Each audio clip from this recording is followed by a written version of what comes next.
Buenos días. Bueno, es un gusto estar aquí. Mi nombre es Fausto Ferreira, soy parte del comité organizador de estas 13ª jornadas Ciencias Sociales y Religión. Agradecemos mucho su presencia.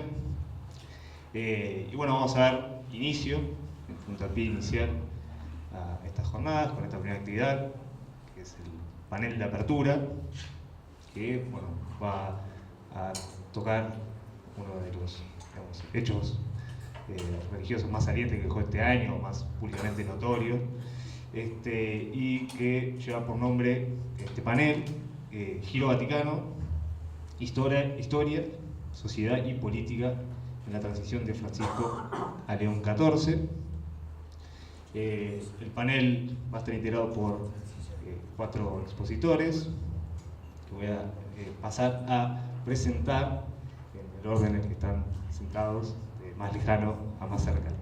Bueno, en primer lugar, Verónica Roldán va a estar exponiendo en este panel. Ella es licenciada en Sociología por la Universidad de Buenos Aires y doctora en Sociología y Metodología de la Investigación Social por la Universidad Católica Sacro Cuore de Milán.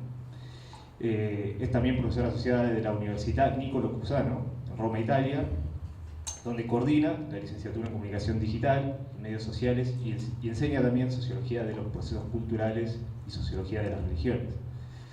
Es la coordinadora científica del International Summer School on Religions y es directora del Centro de Estudios Interdisciplinarios sobre América Latina y de la revista científica Religioni e Società.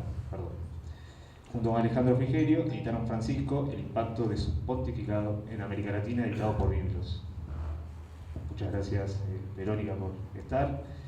En segundo lugar, Diego Mauro. Él es profesor y licenciado en Historia y doctor en Humanidades y Artes. Es investigador independiente del CONICET y se desempeña como vicedirector de la Unidad de Investigaciones Sociohistóricas Regionales, dependiente del mismo organismo y de la Universidad Nacional de Rosario, donde también ejerce como docente y coordinador del doctorado en Historia. Su trabajo se centra en la historia del catolicismo y la secularización en el mundo contemporáneo. Muchas gracias, Diego. Bueno, también está Daniela Chávez. Ella es licenciada en Relaciones Internacionales por la Universidad de El Salvador. Desde el año 2016 es directora de cultos del gobierno de la provincia de Salta, Argentina. Es becaria del CAICID, Centro para el Diálogo Interreligioso e Intercultural. Es autora del libro Una mirada a la diversidad religiosa en Salta. Cuenta con un diploma en diversidad religiosa, espacio público e interculturalidad por la UBA y una diplomatura superior en historia de las religiones y espiritualidades de la Universidad de San Isidro.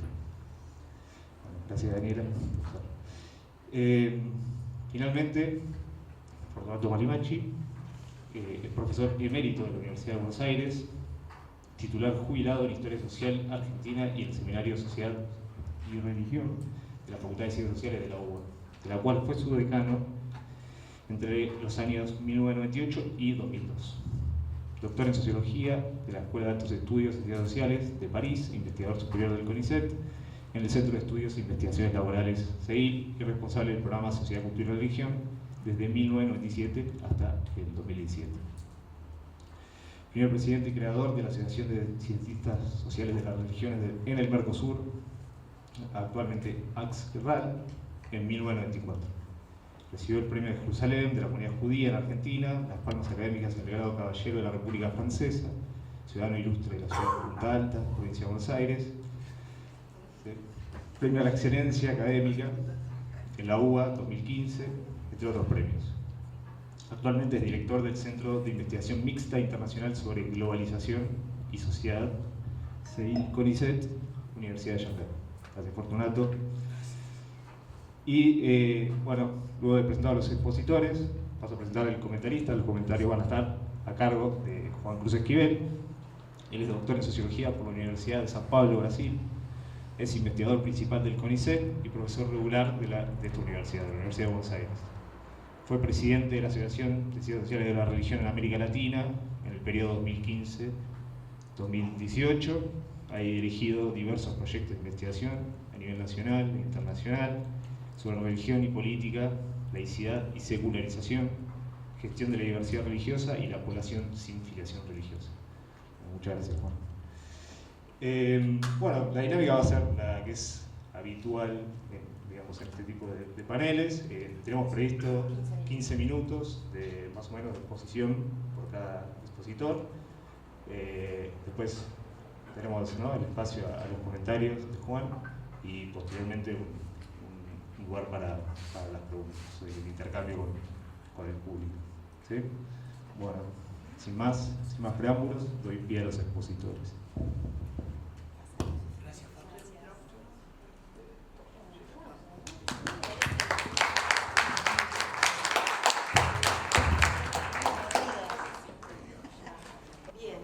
Quiero agradecer en primer lugar a Mariela Mosqueira y a todos los organizadores por la invitación. La verdad que es siempre un gran placer volver a la Casa de Estudios, a esta Casa de Estudios que yo promuevo siempre en Italia, así que gracias nuevamente. Bien, la invitación era para hablar sobre la temática del Giro Vaticano, ¿no? Historia, sociedad y política en la transición de Francisco a León XIV. Yo había pensado, a este punto voy rápidamente con una introducción, digamos, una contextualización histórica de la Iglesia Católica, de la Iglesia Universal y del Vaticano. Así que leo rápidamente, así llegamos a la transición. Considerando, por ejemplo, un análisis que hizo Marco Politi, que es un vaticanista de Roma, podemos considerar que si bien es pronto para intentar un balance completo del pontificado de Francisco, no es prematuro captar el movimiento que lo ha caracterizado y que a su vez no puede entenderse plenamente sin tener en cuenta que el catolicismo ha entrado en una larga fase de transición desde el Concilio Vaticano II. Si se considera la evolución de la Iglesia Católica en los últimos 50 años, destacando como la segunda secularización, la del siglo XX, ha provocado un creciente distanciamiento de las instituciones, ya sea religiosas, pero no solo, también de las instituciones políticas, por ejemplo, con un descenso en lo que respecta a la Iglesia, tanto en la práctica como en las vocaciones. Sin embargo, paralelamente a este proceso, han surgido figuras de fuerte liderazgo carismático, como Juan Pablo II y Francisco, quienes influyeron en la escena global más allá de las cuestiones confesionales. El pontificado de Francisco introdujo aperturas significativas, sobre todo al proponer la sinodalidad, que es un estilo de iglesia que escucha, que discierne, que decide en modo común, en modo colegial, y también el imaginar una iglesia menos autorreferencial y más cercana a las periferias existenciales. Su visión, condensada en la imagen de una iglesia como un hospital de campaña, busca superar una lógica normativa para orientarse hacia un enfoque pastoral centrado en la compasión, en el discernimiento, en la sanación de las heridas humanas, animando a los creyentes a vivir la fe como el testimonio activo y no solo como cumplimiento de normas. Al mismo tiempo, en el último medio siglo, algunos pontífices han logrado alcanzar altos niveles de consenso y marcar su presencia en la escena internacional por su capacidad de dialogar con el mundo. Juan Pablo II y Francisco han sido percibidos sin duda como líderes religiosos o políticos fuera de los esquemas, capaces de tocar la mente, el corazón, no solo de los católicos o cristianos, sino también de fieles de otras religiones, inclusive agnósticos, ateos. Tanto el Papa polaco como el argentino han encarnado además un auténtico signo de los tiempos.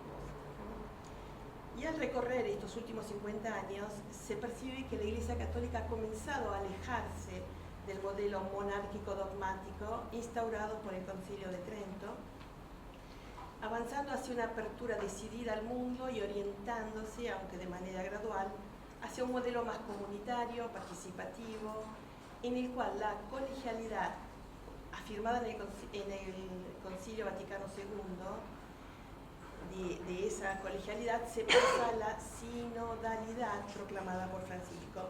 Si hay algo que Francisco deja como sello de su pontificado es esta idea de iglesia horizontal, ¿no? Colegial,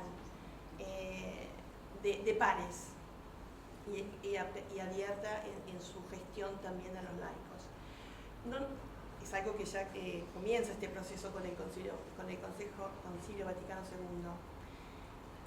Y no obstante esto, es evidente, digamos, este pasaje, ¿no?, de la colegialidad a la sinodalidad, es evidente que este último concepto deberá ser precisado y enriquecido en la gran asamblea eclesial prevista para el 2028, convocada por Bergoglio poco antes de su muerte. Y cabe destacar que una de las primeras decisiones claves del nuevo pontífice, León XIV, ha sido confirmar este objetivo. Desde los diversos sectores dentro y fuera de la Iglesia Católica, el pontificado de Bergoglio ha sido visto como una sucesión de rupturas, de brechas abiertas repentinamente, innovaciones que se dieron arrinconando a las jerarquías católicas más conservadoras, provocando en ocasiones incomodidad incluso en ambientes católicos moderados. Sin embargo, dice Politi, este vaticanista, la acción de Francisco fue siempre calculada, incluso cuando palabras y gestos podrían parecer fruto de la improvisación, ¿no? Bergoglio mismo se autodefinió animal político. Bergoglio era un ser político. Y siempre supo que era un sembrador y que a otros les correspondería la cosecha. Su metáfora sobre el tiempo, que es superior al espacio, refleja la convicción de que lo más importante es poner en marcha procesos. Y aquí radica la característica y la relevancia de su pontificado. Con él, el catolicismo ha comenzado a cambiar de forma, alejándose cada vez más del modelo tridentino, ¿no?, del Consejo de Trento. Es decir, una iglesia central que implicaba este modelo tridentino, una iglesia centralizada, jerárquica, uniforme, clerical, fuertemente institucional, orientada más a defender que a escuchar o dialogar, ¿no? Este modelo comienza a ser cuestionado gradualmente, primero con el Concilio Vaticano II, pero es impulsado aún más hacia una forma más participativa y plural con el pontificado de Francisco.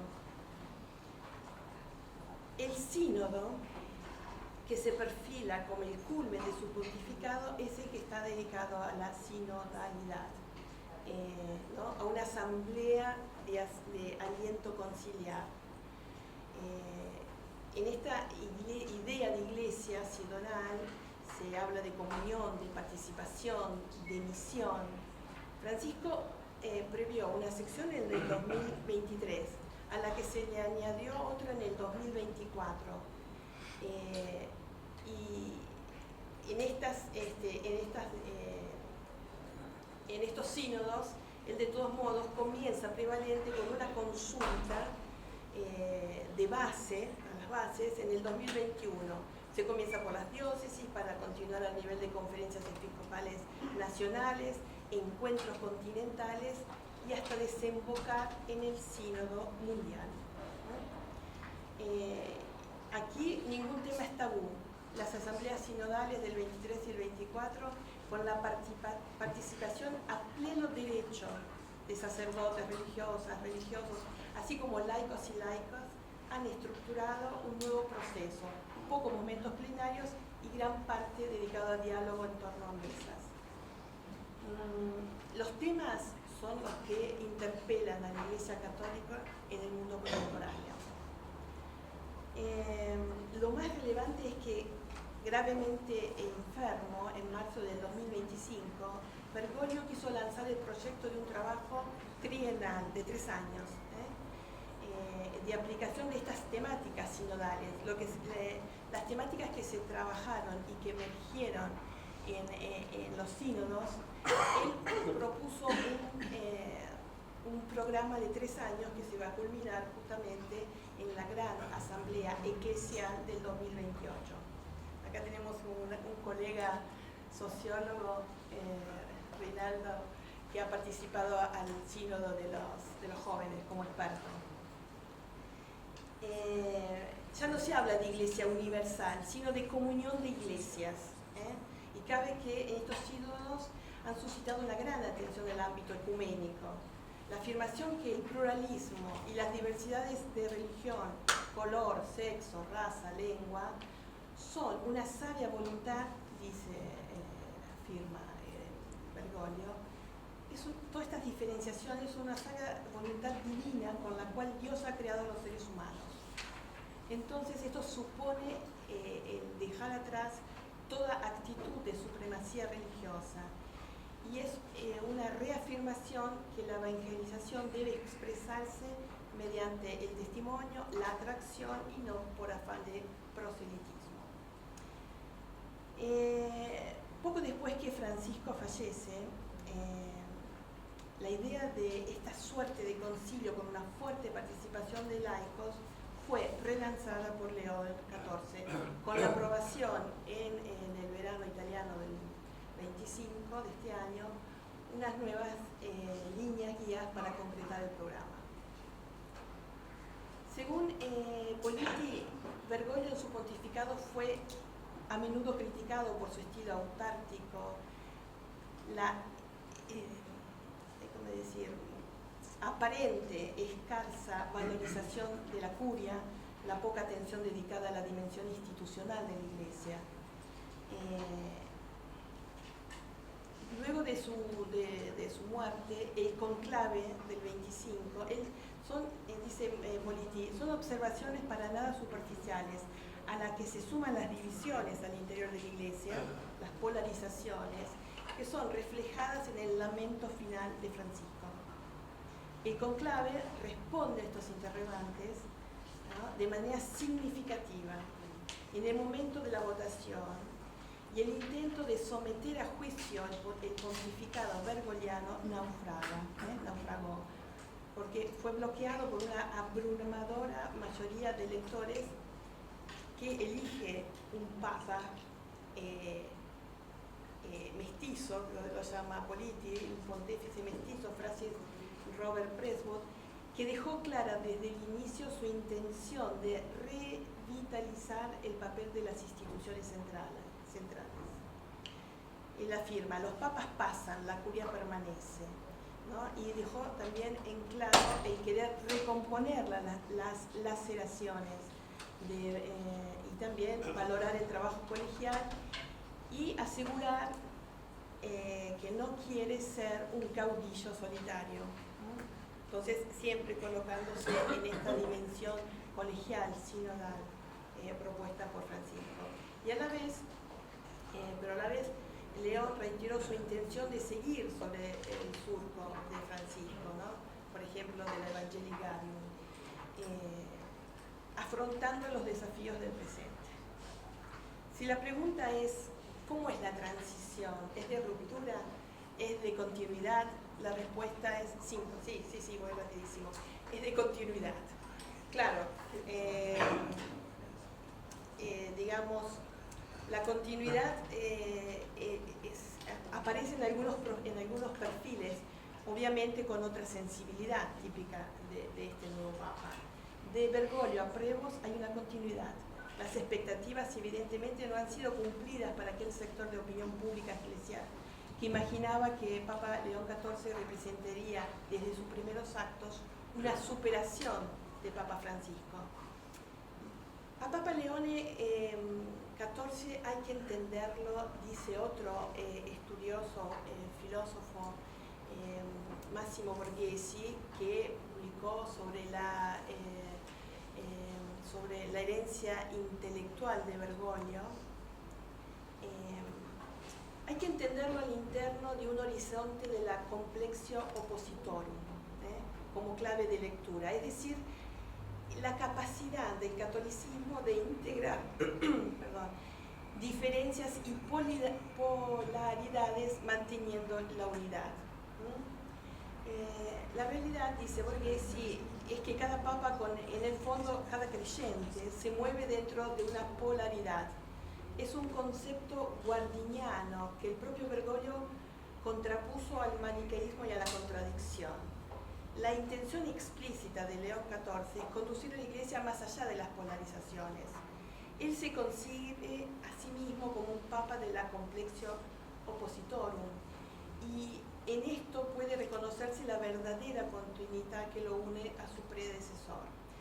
Una continuidad evidente aunque en la exhortación apostólica, il existe, centrada en el amor por los pobres y en la historia de la obra de caridad de la Iglesia. Muy rápido, porque esta mesa hablaba también de la cuestión política. Para profundizar con pocos elementos, ¿no? a seis meses de la elección, Borghesi cree que es considerado también un aspecto que es aquel georreligioso del nuevo pontífice. Es decir, hay que considerar cómo la sensibilidad formada en los Estados Unidos, en diálogo con el pluralismo, con el debate público, la relación entre religión y democracia, moldea el enfoque de este nuevo Papa, enriqueciéndolo luego no solo pastoralmente, sino también como mirada sobre el mundo contemporáneo, gracias a la experiencia adquirida también en América Latina, especialmente en Perú, ¿no? Que esta experiencia le dio un conocimiento profundo de las realidades sociales y espirituales locales, además de una fuerte conexión con las comunidades pobres y marginadas. Obviamente un contexto distinto a su origen estadounidense, pero aprendió el valor de la fe popular vivida en la sencillez y en la acogida cálida, elementos que marcaron profundamente también su enfoque pastoral. Imagino que tengo un minuto. Para terminar, la cuestión política internacional, por ejemplo, ¿no? Un historiador, Menozzi, por su parte, releva las modalidades con las que León XIV, hasta ahora y en ausencia de un documento de orientación global, ha tomado posición sobre los temas de política internacional. El punto de partida es la herencia del Concilio Vaticano II y el discurso de Pablo VI ante las Naciones Unidas en el 1965, que comprometen a la Iglesia, a la Santa Sede, a promover la solución pacífica de las controversias y la tutela de los derechos humanos. Los pontificados sucesivos, aunque con matices diferentes, han continuado esta línea. Con Papa Francisco y hoy con León XIV, el escenario global obviamente ha cambiado profundamente. Hay crisis acentuada en la ONU, debilitamiento del multilateralismo, predominio de la lógica de la fuerza y de los intereses particulares.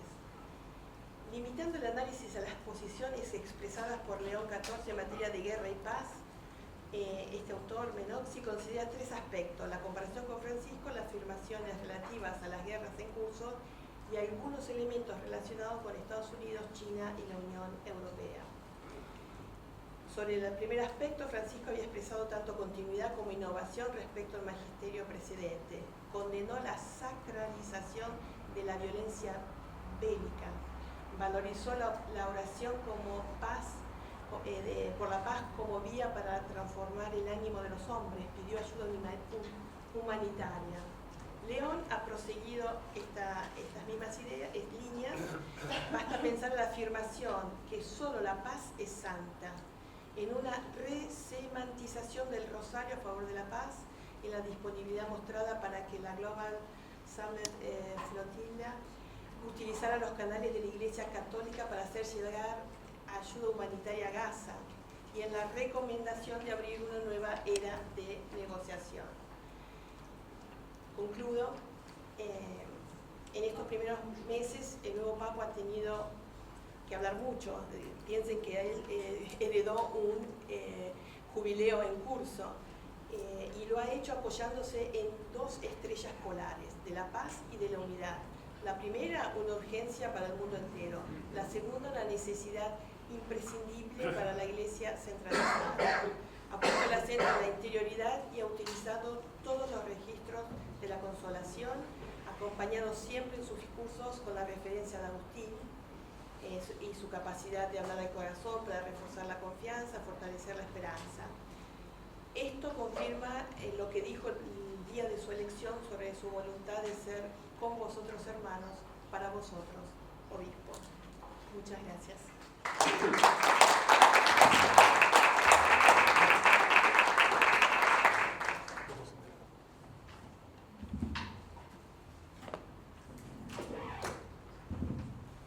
Bueno, buenos días. Me toca seguir a mí y bueno, empiezo agradeciendo a los organizadores de la jornada por la invitación, en particular a Mariela y a Marcos, que sé que creo que está en Francia ahora, con los que intercambié sobre este panel. Yo no lo tuve al profesor Malimachi, pero sí fue mi lectura obligatoria cuando empecé a ver estos temas y todavía me acuerdo, una pequeña anécdota, ya que estás acá, no, cuando encontré su libro de Catolicismo Integral, la primera edición, la del 87, que era muy rara. Nosotros lo habíamos siempre citado, pero nunca lo veíamos el libro.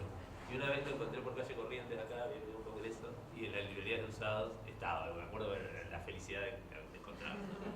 Bueno, me meto en tema. La idea era pensar, bueno, las continuidades y las rupturas, ¿no?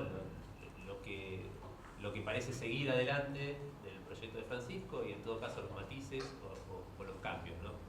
Y la idea era pensarlo a partir de lo que me parece son los principales desafíos que tiene que enfrentar Prevost hacia adelante, ¿no? Entonces, la idea de mi presentación es hacer un paneo de cuáles son, me parece, los desafíos puertas adentro de la Iglesia y los desafíos puertas afuera, ¿no? Hacia el mundo exterior, en términos de, digamos, de mercado religioso.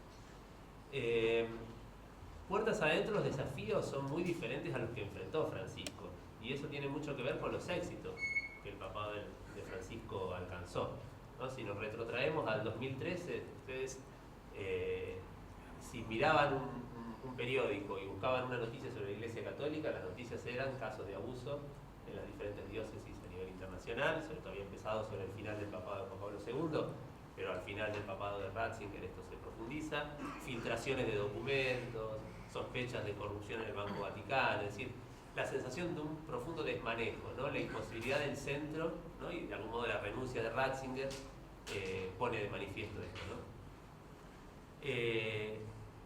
Cuando Francisco asume, lo que hace es producir inmediatamente infinidad de gestos de ruptura, ¿no? Diciendo, bueno, vamos a resetear esta institución, ¿no?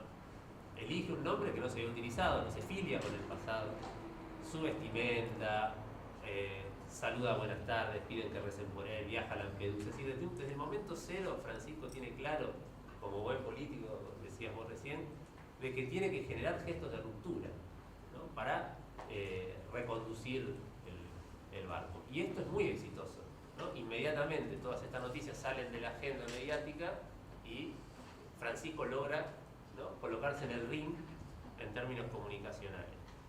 Esto se sostiene y después se acompaña con una serie de procesos que no vuelvo a desarrollar porque creo que lo planteaste muy bien vos recién. Y esto le permite a Prevost, cuando asume, poder filiarse con el pasado de la Iglesia Católica, que ya no es una mala palabra. El desafío de Prevost no es limpiar el nombre de la Iglesia y reposicionarla en términos internacionales como un actor de peso, como una voz respetada, como una interlocución válida. Eso ya lo había logrado Francisco. Su desafío es la unidad. Cómo evitar que las tensiones que crecen sobre el final del papado de Francisco, sobre todo, deriven en rupturas. Y estos lo dicen directamente los cardenales más antifrancisquistas, ¿no? Es decir, Gerhard Müller dijo, bueno, si eligen otro Francisco, nosotros no podemos asegurar que no se va a producir un cisma. Uno puede decir, bueno, están golpeando para negociar, hay que ver qué ocurre, pero esto, Robert Sara, Raymond Berg, todas las figuras más mediáticas en este sentido, habían de algún modo planteado con claridad al momento de la realización del cónclave que no iban a aceptar otro Francisco, o al menos un estilo como el de Francisco. De modo que Prevost llega a la silla de Pedro con el desafío de cómo mantener la unidad, cómo sostener, cómo de algún modo contener las tensiones internas que habían crecido mucho, y en eso creo que sí comparte con Francisco esta idea, ¿no?, de la Iglesia como una dialéctica de opuestos sin síntesis, ¿no? Que era un poco el eje de la filosofía de Guardini, que de hecho Bergoglio había trabajado en su tesis de doctoral inconclusa, ¿no? Es decir, cómo mantener, cómo administrar esas tensiones, esa polaridad, sin que la unidad se rompa y sin que se sintetice tampoco, porque ese es el desafío. Lo que pasa es que ya Francisco no podía hacerlo, ¿no? Me parece que en términos políticos, al interior de la Iglesia Católica, Francisco había generado una dinámica de polarización que él ya no podía detener. Y él creo que él lo tenía claro y de hecho, Prevost es una figura que él venía potenciando, alimentando, le había llevado al dicasterio para los obispos, que es un lugar súper importante, o sea, es como la persona que lo asesora en la elección de los obispos de todo el mundo, o sea, era una figura apadrinada, potenciada e impulsada por Francisco, y él es consciente que Prevost tiene un perfil distinto en muchos sentidos. ¿Cuál es la fórmula que aplica Prevost en estos meses, o que uno podría como hipotetizar hasta ahora? ¿Cuál es la fórmula para administrar esas tensiones? Bueno, tratar de hacer una suerte de equilibrio, ¿no? Me parece a mí, ¿no? Un poco hablando así, sin mucho recaudo, ¿no? Para que podamos conversar. Tomando decisiones en un sentido y en otro, ¿no? Si uno mira Dilexit, es un documento muy en sintonía con Francisco, de algún modo está escrito a cuatro manos, claro, porque ya lo había empezado Francisco, pero bueno, él lo valida, dice que le agrega algunas cosas, y va muy en sintonía con lo que yo entiendo es una sensibilidad anticapitalista clara en Francisco, en Fraternitud y en Laudato Si, y en este documento. Este documento es muy potente.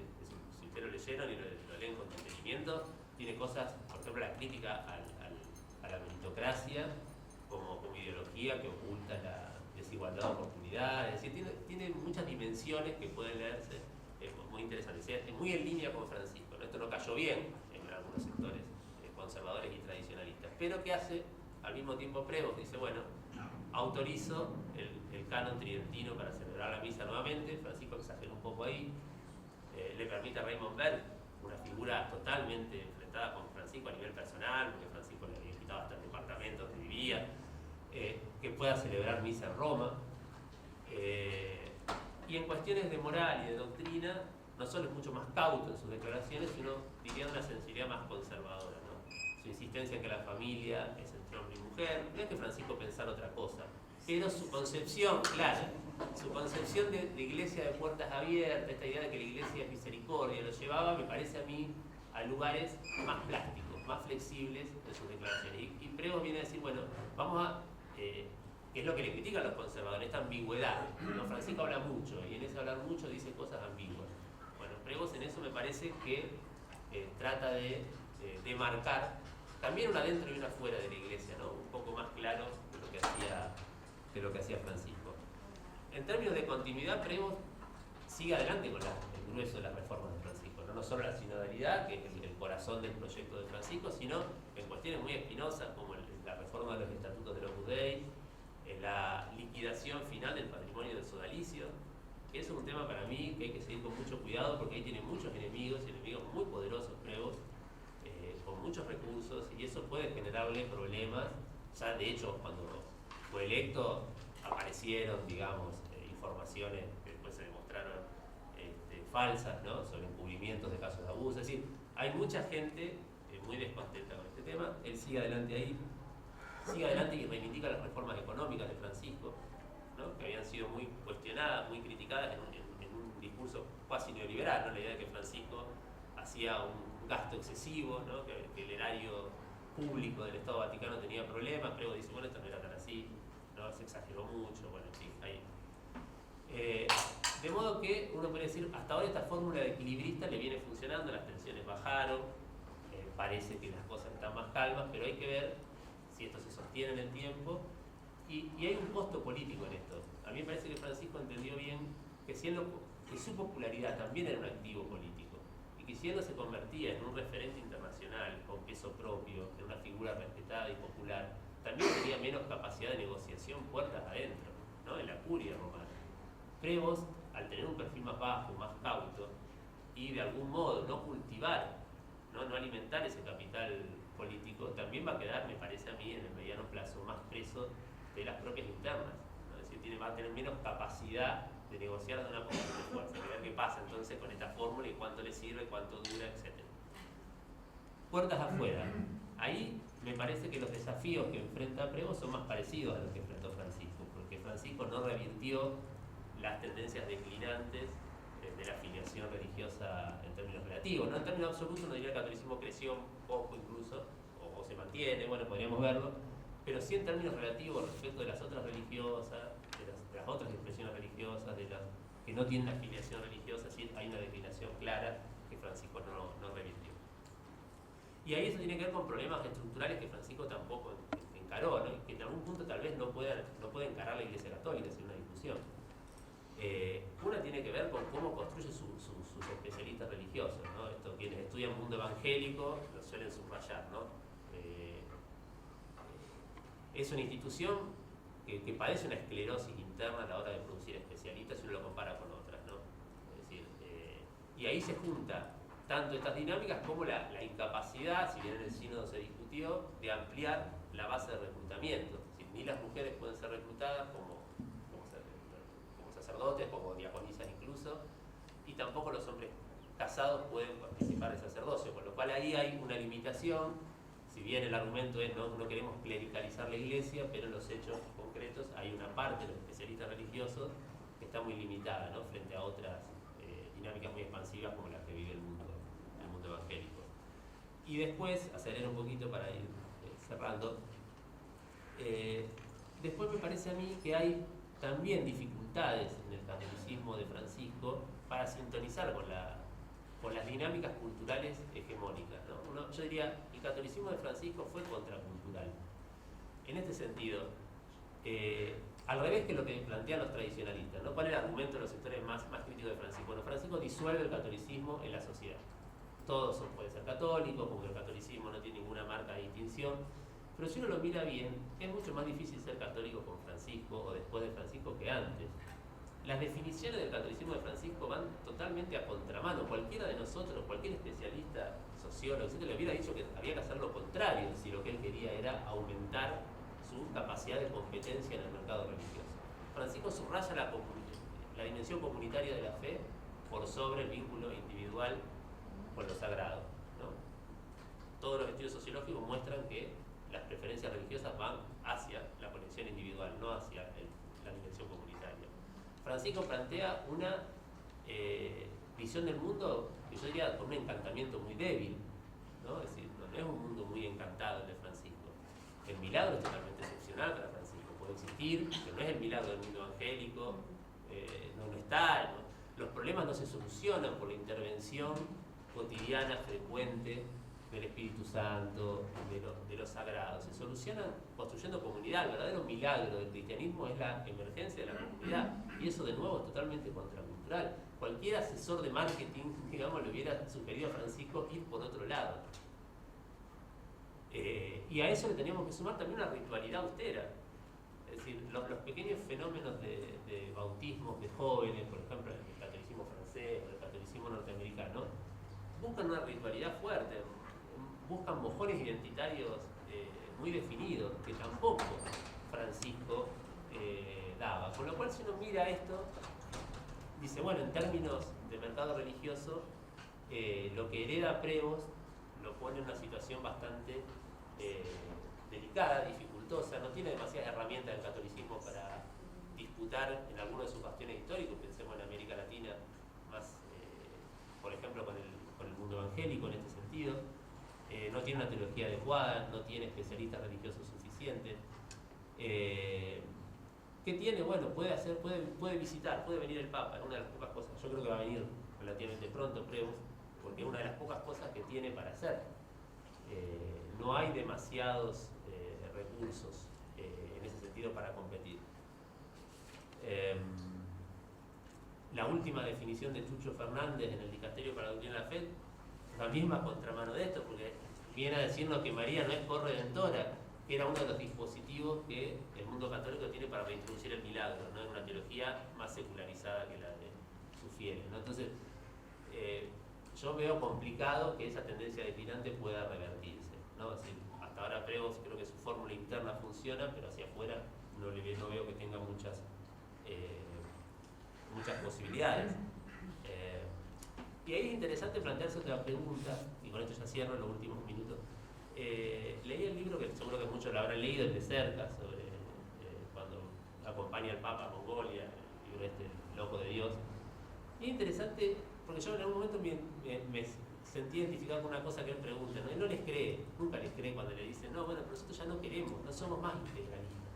No es un catolicismo muy lejos, que es el que estudiaba Fortunato. Es decir, no queremos convertir. Cuando él le pregunta a los misioneros de Mongolia, nuestro objetivo no es convertir, nuestro objetivo es contribuir a construir el reino de Dios, que es otra cosa, ¿no? Entonces Cercas no le cree, le dice, bueno, pero no, pero ustedes después cuando pueden tratan de que sean católicos. Y yo me quedaba pensando, yo también lo estoy pensando así, digo, ¿no? Todo esto que digo es, bueno, cómo se equivocan en esta dinámica expansiva. Y tal vez esto que decías vos, ¿no? Tal vez el catolicismo está viviendo con Francisco, vivió una transformación más profunda en ese sentido, y de a poco está dejando de ser efectivamente un catolicismo integralista, ¿no? Incluso como remanente, y está empezando a aceptar que su rol no es el del concepto de iglesia tradicional, de ocuparlo todo, ¿no? Y esto creo que conecta mucho con el diálogo interreligioso que ibas a trabajar vos. Pero me parece una pregunta interesante como para hacernos a nosotros mismos nuestro trabajo, un sesgo que bueno, leyendo el libro de cerca encontré en lo que quería pensar.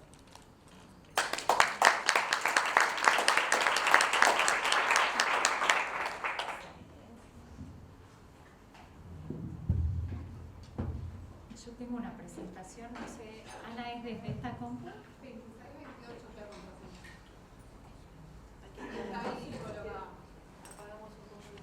26-28.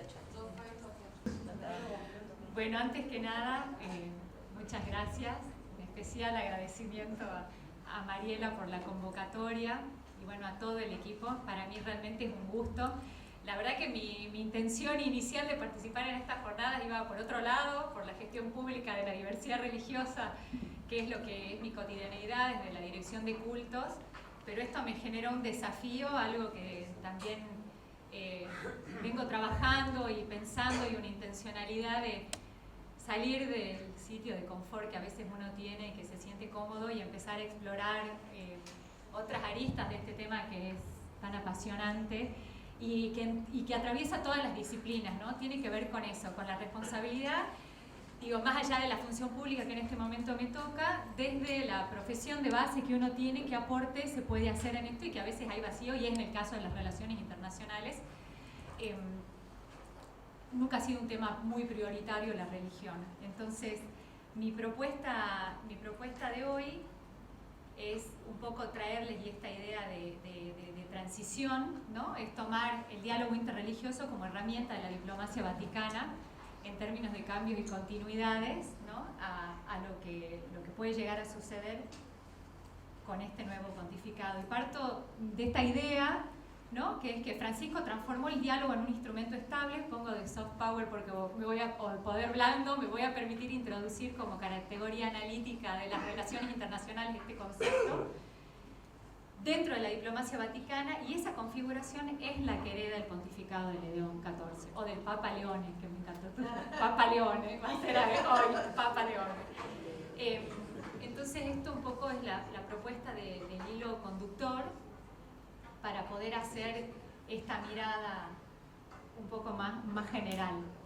Los objetivos, que son brevemente, va a ser un recorrido muy breve por la historia de la diplomacia vaticana, porque es milenaria, si no me voy a centrar más a partir del Concilio Vaticano II, para identificar las continuidades y cambios. Lo del soft power ya lo mencioné. Y me quedo en este punto porque creo que ahí está el desafío, y la intención es poder fomentar y promover el estudio del factor religioso dentro de las relaciones internacionales e incorporarlo dentro del análisis.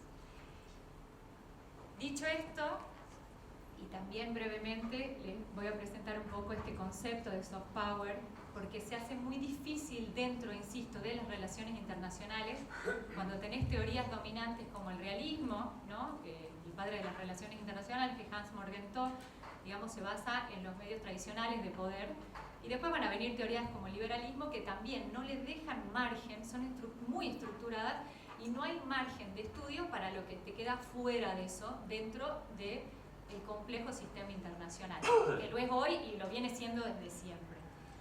Entonces, y si bien parece, ahora uno dice, ya estamos todos medio acostumbrados a esto, ¿no? De poder blando, porque hasta se ha ido nos hemos ido acostumbrando a esto de habilidades blandas y demás, entonces no nos es un concepto muy distinto.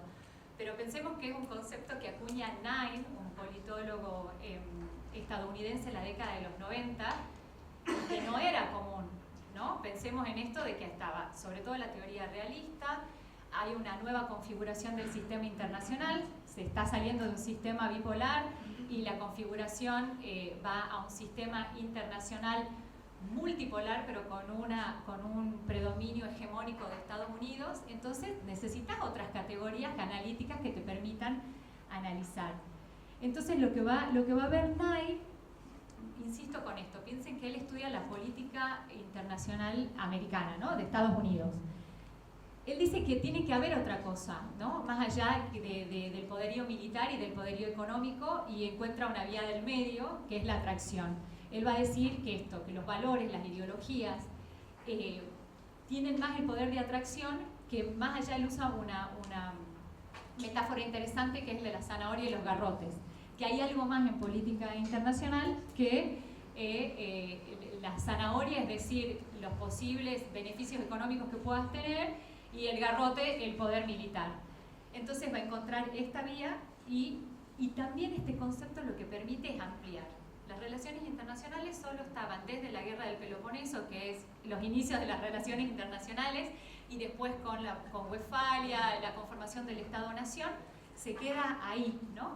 Entonces este concepto permite ampliar la mirada a otros actores, a ONG, movimientos sociales, sociedad civil, y dentro de esos actores también a las religiones como actores que tienen algo para decir. Y ahora, con esto en la cabeza, digamos, y como paraguas analítico, vamos a empezar a transitar un poco el desde dónde inicia el diálogo interreligioso para la Iglesia, como ya se ha mencionado también, y es sin duda desde Nostra Aetate.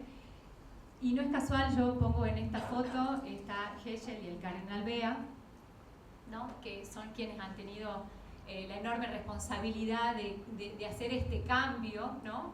Y lo pongo porque el diálogo interreligioso es concebido, y yo entiendo que es así, es el acuerdo de voluntades. Vos no podés trabajar el diálogo interreligioso teóricamente si no está la voluntad de las partes. Y esto fue así, digamos, también Juan 23 inicia y se basa todo desde la experiencia de uno como persona, más allá de el cargo que te toca ocupar, en tu relación con el otro. Ahí surge la necesidad, y es lo que sucede con Juan 23 y después lo que pasa con Heschel y Bea, de estos encuentros, de preguntarse de ¿por qué esto? ¿Por qué lo otro? ¿Cómo podemos hacer para superar? A ver, pensemos que Nostra Aetate en principio era concebida y iba como relacionada directamente al pueblo judío, y después con muy buen tino se decide ampliar. A partir de ahí, digamos, empieza a haber una condena muy fuerte de la Iglesia Católica contra el antisemitismo, se deja la idea de deicidio, ¿no? De que en todas las celebraciones de la Iglesia se deje de llamar pérfidos judíos, digamos. Entonces es realmente una carta magna para el diálogo interreligioso desde aquí. Y también va a reconocer lo bueno y lo santo, ¿no? Dice la misma declaración Nostra Aetate que tiene cada religión. Y sin duda va a ser el diálogo como una base para el relacionamiento diplomático, ¿no? Es desde dónde. Después acá también empieza una institucionalización del diálogo, también en el 64 se crea lo que se va a llamar el Secretariado para los No Cristianos, ¿no? Y el objetivo es la cooperación cultural, el respeto, el conocimiento mutuo, y con esta idea de que la Iglesia debe entrar en diálogo con el mundo. La Iglesia tiene algo para decir, pero también escuchar, ¿no? Y este intercambio con Nostra Aetate se abre todo un mundo del encuentro, de poder hacer encuentros académicos, de escuchar al otro desde otro lado, sacando este prejuicio. Imagínense que es realmente así, o sea, y cómo esa bajada para los fieles, el poder encontrarte en lo cotidiano con alguien distinto a tu fe, ¿no? Que si uno no tiene estos lineamientos, era muy difícil también para el fiel, ¿no? Entraba en la vida de la línea del pecado, de cómo me relaciono yo con el otro, y esto ayuda muchísimo. Y después vamos, que también se ha mencionado, y en cuanto a líderes políticos, sin duda Juan Pablo II ha tenido un rol fundamental. acá con él se han institucionalizado los encuentros de Asís a partir de la década del 80, que por primera vez líderes religiosos se unen a orar, ¿sí? Siempre por temas comunes. Entonces acá va a ser la consolidación global del diálogo, van a haber encuentros constantes, como recién mencionaba, los encuentros de Asís, y el diálogo como herramienta moral universal. Hay una evolución del diálogo y de la concepción y cómo se presenta, ¿no? Va generándose una base. Después, con Benedicto, digamos, se entra en una meseta, pero hay un diálogo más doctrinal, con otra impronta. Ha habido rispideces también con los infortunios de esto de Ratisbona y con la comunidad islámica, pero también hay que reconocerle que a raíz de eso se profundiza el diálogo, ¿no? Era o lo dejo ahí, se va todo por otro lado, se pierde, pero ahí se hizo un giro interesante y se pudo profundizar con la comunidad islámica, ¿no? Pero bueno, va a tener otro perfil más, insisto, con lo doctrinal, más tendiente a la dignidad humana, a la libertad religiosa, pero dentro de los ámbitos académicos. Y bueno, más rápido. Y llega Francisco, ¿no? Y yo lo llamo, que también en las exposiciones anteriores, esto del poder de los gestos. Pero Francisco no se queda en el gesto, sino que va a la acción también. Y a mí me pareció importante estos conceptos, ¿no? Las periferias, los descartados, los migrantes, los vulnerables, como es la globalización de la indiferencia, ¿no? Y él va a definir la diplomacia como el arte de lo posible con esto. Pensemos que es el Papa del fin del mundo. Tiene necesariamente, y la pone en juego, esta mirada de qué pasa desde los márgenes, ¿no? Retrotrayéndonos también esta idea de soft power y de que las relaciones internacionales solo se miran los centros de poder. Él rompe con eso. Dice, la Iglesia sigue teniendo algo que decir, pero desde otro lado, desde otra mirada, y hay quienes necesitan y deben ser escuchados. Ya se mencionó también las encíclicas globales, pero lo menciono tanto como Laudato Si, Fratelli Tutti, exceden a cuestiones de la Iglesia, lo ponen en política, hace que la política internacional se ocupe también de esto. Son temas globales que ya no solo es una cuestión para los católicos, sino para todo el sistema internacional. Siguiendo con la institucionalización, que no lo mencioné, pero con Juan Pablo II pasa a ser un consejo en cuanto a la institucionalización del diálogo, y cuando Francisco reforma la curia pasa a ser este consejo el dicasterio para el diálogo interreligioso, que sigue hasta el día de hoy. Rapidísimo, y en búsqueda con estos poquísimos meses, ¿no? de inicio del pontificado del Papa Leone, me pareció importante tomar 3 acciones que hasta el momento son significativas en este sentido del diálogo. Una, y que les recomiendo que está bueno prestar atención anualmente los discursos que da el Santo Padre ante el cuerpo diplomático acreditado ante la Santa Sede, porque ahí deja entrever y da pistas de lo que se viene. Y él, no voy a ahondar en esto, pero va a tratar la paz, ¿no? La paz, la justicia y la verdad. Por supuesto que hay un lineamiento y sigue con las ideas de Francisco. Voy a seguir. Después algo muy importante que pasó también a fines del mes de octubre, y son los 60 años que se está cumpliendo de Nostra Aetate, y se hizo una celebración hermosa y muy grande, caminando juntos en la esperanza, y él retoma esta idea de que la semilla que se plantó hace 60 años hoy es un árbol fuerte con ramas que dan cobijo y que están listas para sostener a lo que sucede en el mundo, ¿no? Esta intencionalidad de caminar juntos. Y va a concebir el diálogo como estilo de vida, no como estrategia. Esto es muy lindo lo que sucede en el diálogo, y que es algo lineal también que sucede en todos aquellos que nos dedicamos al diálogo, y los líderes religiosos también. No significa abandonar tu fe, es todo lo contrario, ¿no? Es estar enraizado en tu fe para poder entrar al encuentro con el otro, ¿no? Bajo ningún punto de vista implica abandonar la propia fe. Y después, con esto que está sucediendo mañana, el primer viaje que tiene el Santo Padre, que también son 1700 años del Concilio de Nicea, el primer concilio ecuménico. También esto salió el fin de semana cuando preparaba la presentación, la Carta Apostólica in Unitatis Fidei, digamos, retrotrayéndose a esa idea de la unidad, esta relación del ecumenismo, y pienso en lo que mencionabas vos recién, en esto de cuál es el rol del catolicismo, no evangelizar, no quiero que el diálogo no es eso, ¿no? Sino comprender ese rol y desde esa diferencia relacionarse.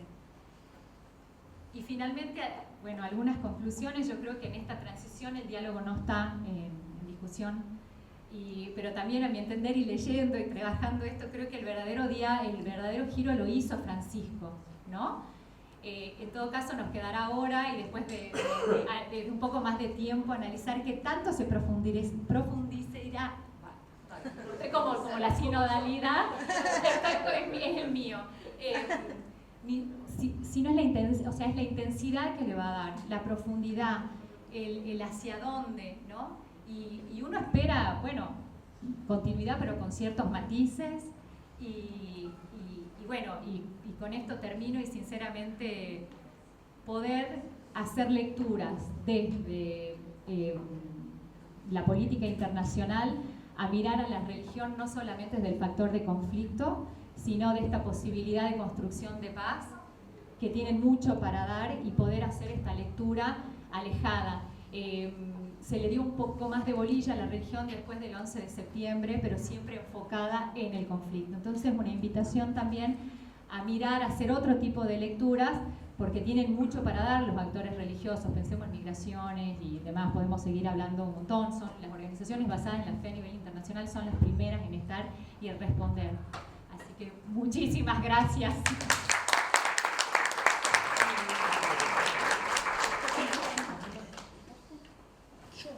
¿Quieres que baje? No. Suban, no me dejen. Pueden subir. Vuelvan. Volveremos y seremos millones. Bueno, 15 minutos. Primero agradecerles a los que organizaron, el equipo de Sociedad, Cultura y Religión del CEIR, que una vez más organiza este encuentro. A ustedes por estar aquí, varios nos conocemos de hace mucho tiempo, de la Argentina, de México, de Chile, de otros países que nos encontramos en este nuevo encuentro, que para nosotros, para la Facultad de Ciencias Sociales, es muy importante. Como varios de ustedes dijeron, la primera cátedra y el primer seminario sobre estos temas científicos se hizo en sociales. Y se hizo allá por los años 90. Y sigue hasta el día de hoy. Por eso acá se ha recordado mucho a Floreal, Verónica, que nos sigue hasta hoy. Porque me parece importantísimo lo de investigar. Yo eso es lo que quería empezar esto. Investigar, de compartir, de comprender el fenómeno religioso a nivel personal, a nivel comunitario, que sí, no creo que haya desaparecido, al contrario, y a nivel internacional, como nos decía Daniela, basta de la paz de Westfalia. Pero para eso que hay que entender, porque esa paz está hecha ya por el 1642, un día fueron a Alemania, le van a llevar a verla, qué sé yo, era de que las religiones son el espacio de lo privado, y no se tienen que meter, tienen que estar en la familia, Dios, patria y hogar, Dios, familia, ahí tienen que estar, todas las religiones del mundo. Y claro, el mundo cambió, y el mundo, entre otras cosas, hubo una de esas, que es la católica, que dijo, no, yo no quiero el lugar de lo privado, no lo quiero. Voy a combatir a los liberales, a los comunistas, a los sociales, pero como es la política, y sí, somos políticos nosotros. Mi religión es política. Lo vienen diciendo todos los papas de que yo tengo uso. Desde este que ya habló, Nicea, 1700 años. Lea la declaración de Nicea. Va a ver al otro Pope, va a ir a ISNIC, que descubrí qué quiere decir Nike. Yo que uso Nike. Mirá, no sabía, victoria. Ojo, pero ese sí que es un encuentro de la victoria. Al fin el emperador reconoce mi religión. Y resulta que llegamos al 2025 y no queremos, dice la Iglesia Católica, reconocer a los emperadores, ni a los presidentes, ni a la motosierra. ¡Epa! ¿Qué está pasando ahí? Entonces me parecía seguir primero lo que dijeron ustedes, esta idea de la epistemología de la continuidad y la ruptura. Es fundamental en la ciencia social, es fundamental en la sociología. ¿Y qué metodología usamos entonces? Porque no solo es el número, las personas, y la Iglesia Católica en eso tiene esa enorme posibilidad de ser una institución siempre reformándose. Esa palabra a mí me encanta. Es como los partidos políticos de hace mucho tiempo que están. Los que no se reforman, se van. Los que se reforman, quedan. Y los otros van a ser estudiados en los museos. Pero aquí que esta institución no quiere ir al museo. Por más que la han mandado, la ciencia social la mandó, no secularizamos, Gino Germani, que lo tenemos en nuestro... Ya se va a acabar esto, no sirve más, son los ignorantes, son los pobres. Ahora se lo usan por lo evangélico. Y los que van allá a Europa como migrantes. No, loco, basta con eso. Pero, si yo lo sigo enseñando en mi facultad de Ciencias Sociales, o lo sigo enseñando el primer día que va a desaparecer esto. Esto es la ignorancia, es el opio de los pueblos. Por supuesto que lo es. Alguien dijo recién, perdóname, me dijiste, sigue siendo un opio, sigue siendo magia para millones y millones y millones de personas. Ahora, ¿para qué ese opio? Aquí empieza otra discusión. Entonces, yo le hago 2 minutos.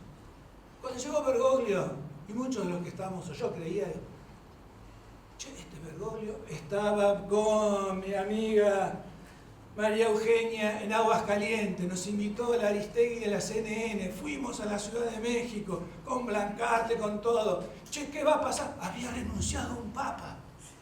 No se olviden de esto. Esa institución de miércoles, que es conservadora, resulta que renuncia el fulano que dice que es el representante de Jesús, de Dios, de la tierra. Y que ahora además se mundanizó. Pero escucha cómo. La misma institución, el mismo día, renunció. Eso es lo que, y no lo entendieron todos los sátrapas, esos cardenales que están ahí. Como el Papa lo dijo, el alemán lo dijo en un alemán latino. No entendió nadie. Un periodista dije, pero este renunció. Miren cuando renuncian rectores, presidentes. Tenemos uno nosotros, pero bueno. Y otros cuando los echan.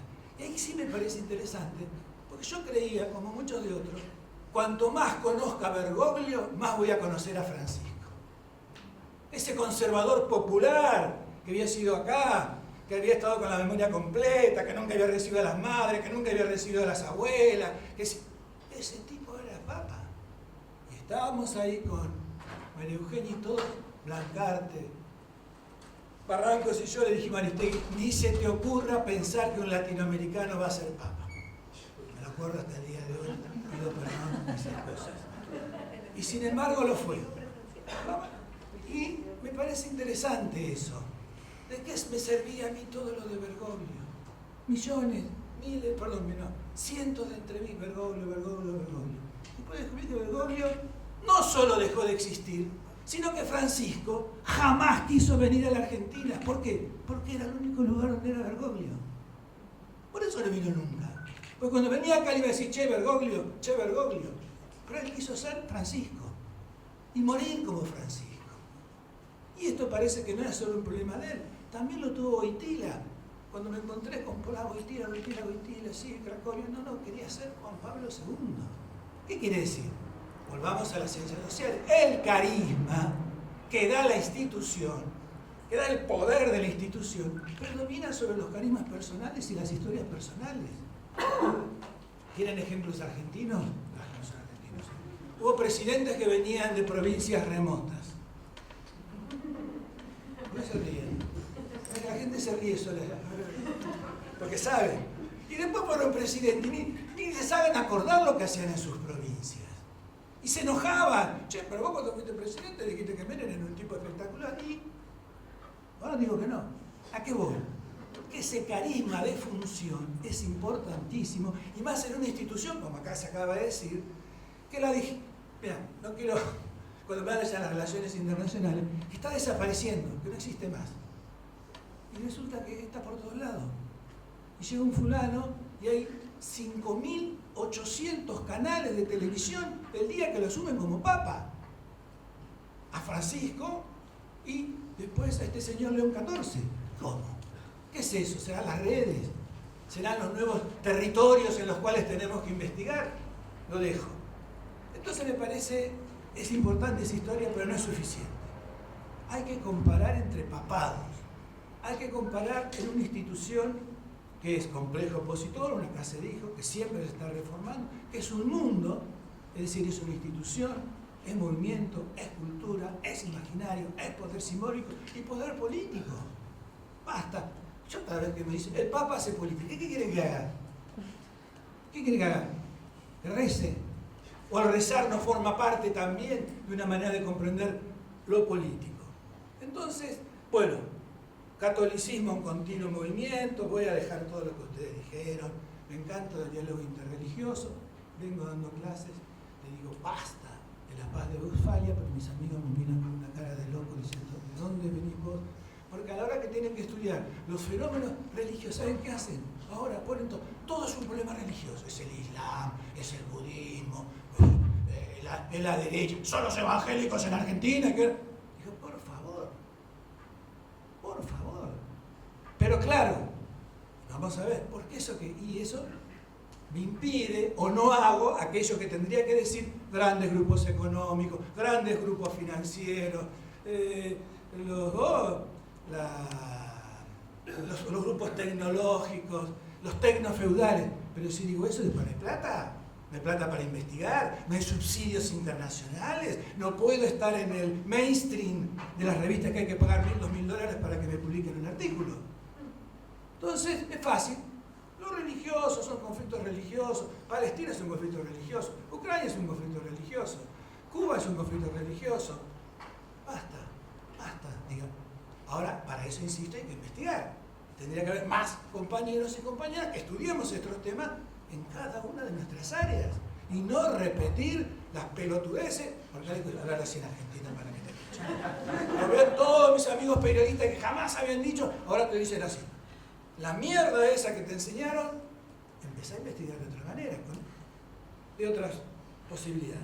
Bueno, y en el diálogo interreligioso, la mayoría de las veces, ¿no, Daniela, que es espectacular, se olvida que fue a ver imanes y ayatolas.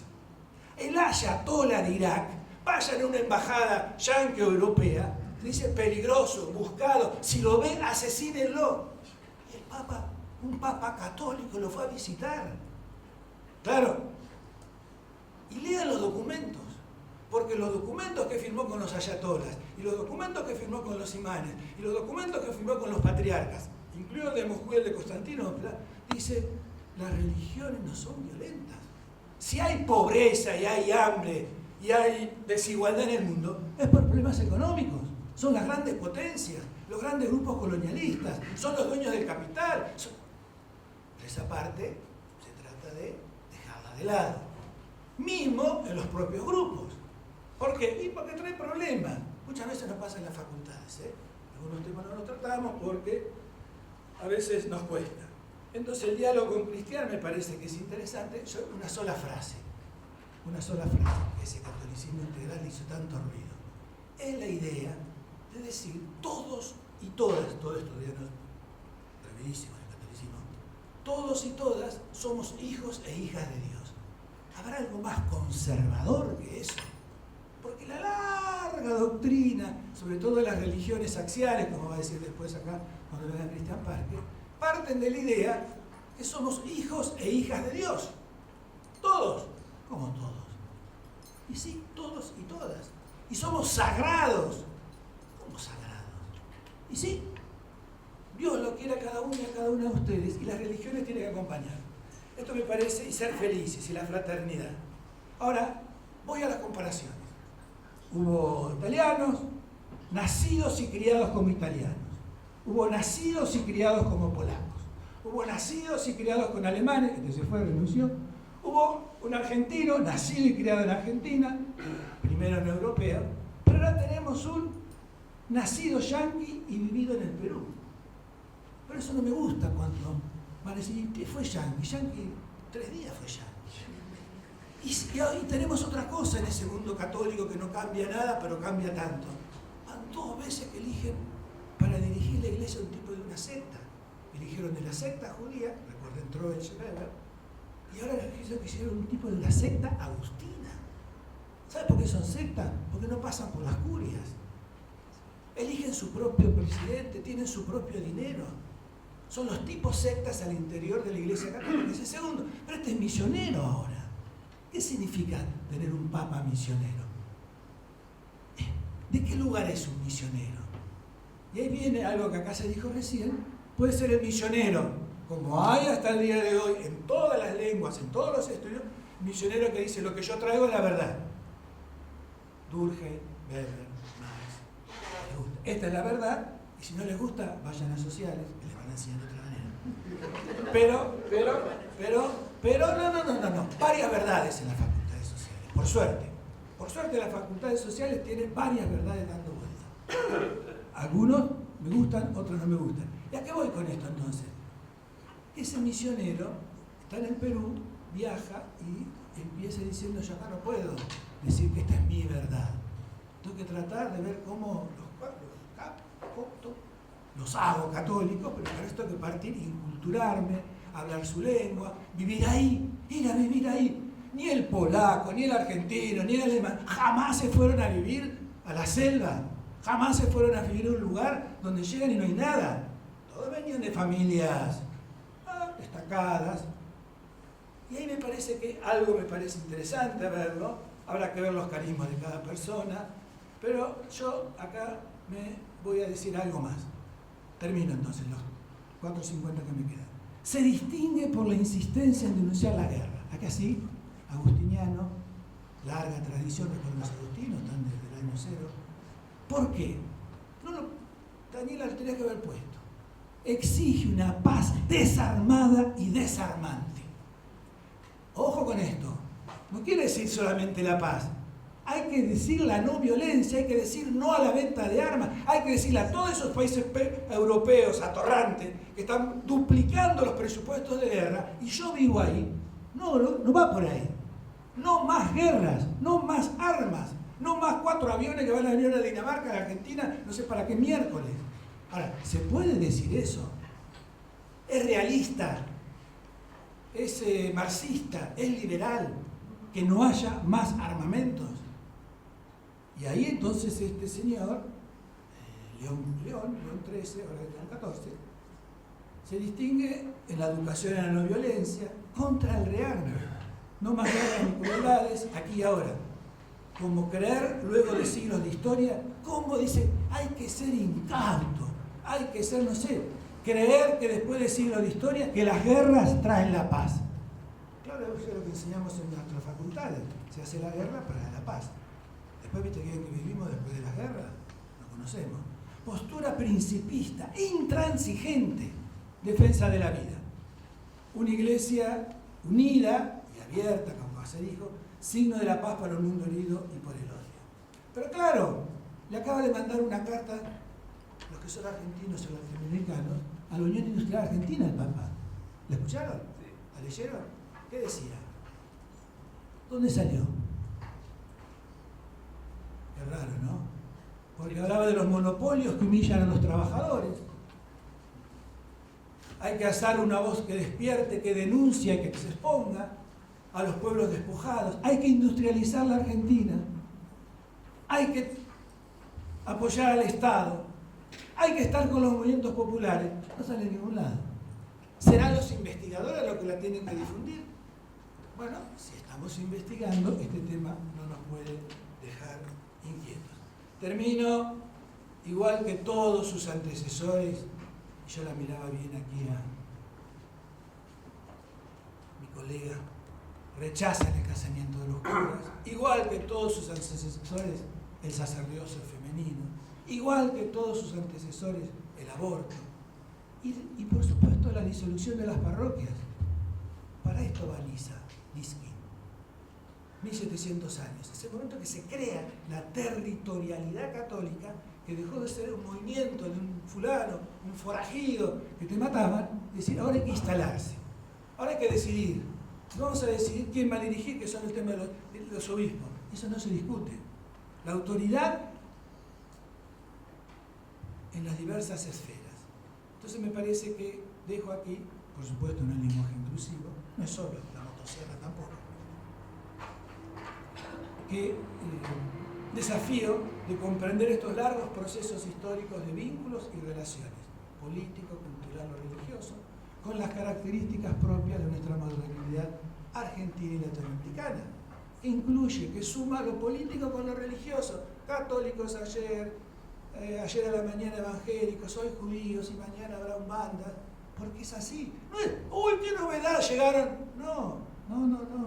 Cuando el otro día en una entrevista me hablaban de los pastores que hacen política, le decía cómo hizo el peronismo.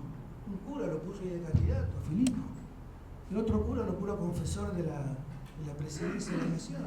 Y el otro cura, es decir, forma parte este religioso de nuestras largas historias sociales, políticas y culturales.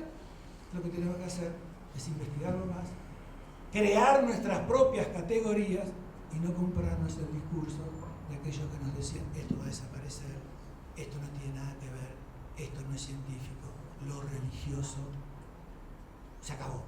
Bueno, no solo no se acabó, sino que nos permite este congreso con cientos y cientos de ustedes y me da la alegría de hablar. Gracias.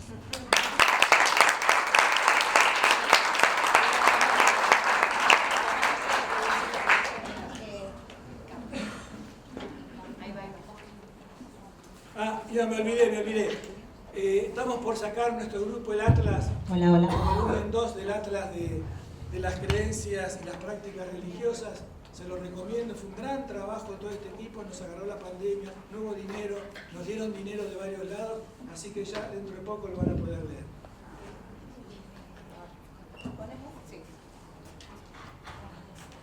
Sí.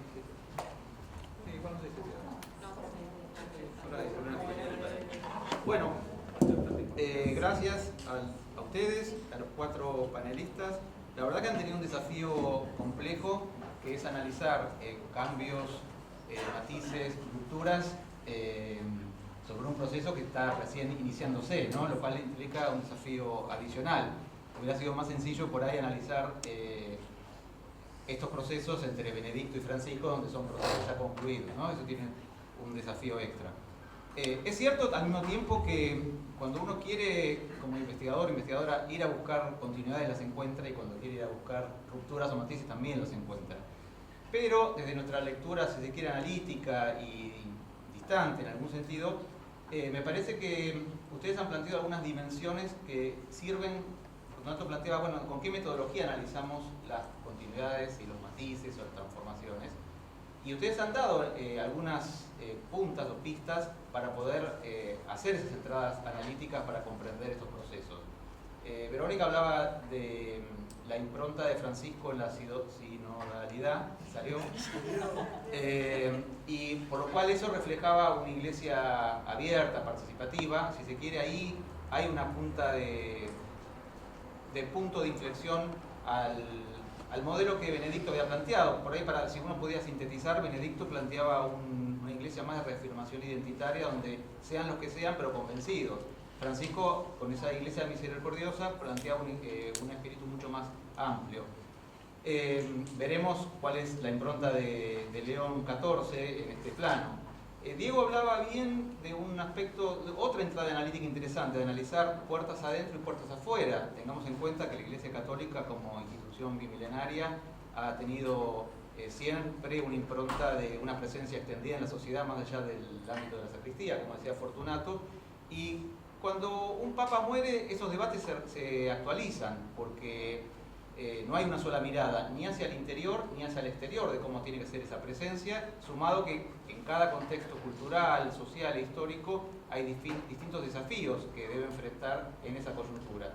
Cada vez que, fallece un papa hay una discusión. En algún sentido, quienes se perfilan como candidatos expresan o corporizan distintos modelos al interior de la Iglesia, y también en cómo se dirime ese resultado. Muchas veces los actores intervinientes buscan apropiarse del triunfo del Papa y construyen tantos perfiles diferenciados del Papa como voces legitimadas en la opinión pública en ese terreno. Pero me parece muy valiosa la contribución o el aporte que hace Diego en el sentido de pensarlo hacia afuera y hacia adentro, ¿sí? Y cómo se da esa cuestión de continuidades y rupturas. Al mismo tiempo, Daniela plantea otra entrada analítica para comprender estos procesos, que tiene que ver con las relaciones internacionales y el diálogo interreligioso. Si bien ahí sí, por ahí hay una instancia de continuidad, pero también hay otra forma de analizarlo, que es a través de los gestos, a través de las palabras, de los escritos, pero también de las reformas. ¿sí? Y Daniela planteaba cómo el hecho de elevar o jerarquizar el diálogo interreligioso en un dicasterio también es una señal hacia afuera y hacia adentro. Fortunato hace un análisis, si quiere, más integral, bien, en relación a su concepto que ha acuñado, pero también nos plantea cómo analizar en relación a la política, a la sociedad, de una forma más macro y micro, la idea de las reformas al interior que conviven en esta institución.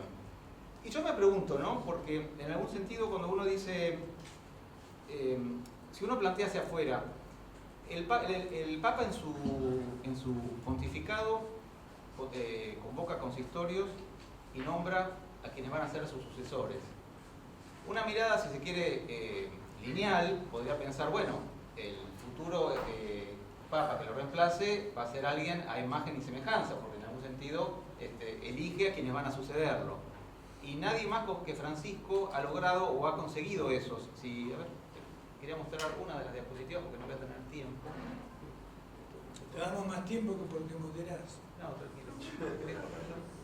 Bueno, aquí lo que ustedes pueden ver es en la elección de León XIV, quiénes fueron los cardenales que lo eligieron, ¿no? El 80% fueron designados por Francisco, el 16% por Benedicto y el 3,7% Pero si por... pusieras el de Benedicto te daría lo mismo. No, pero Sí. ahora vamos a ver, ahora voy a llegar a hacerlo, voy a estandarizar. Vas a ver.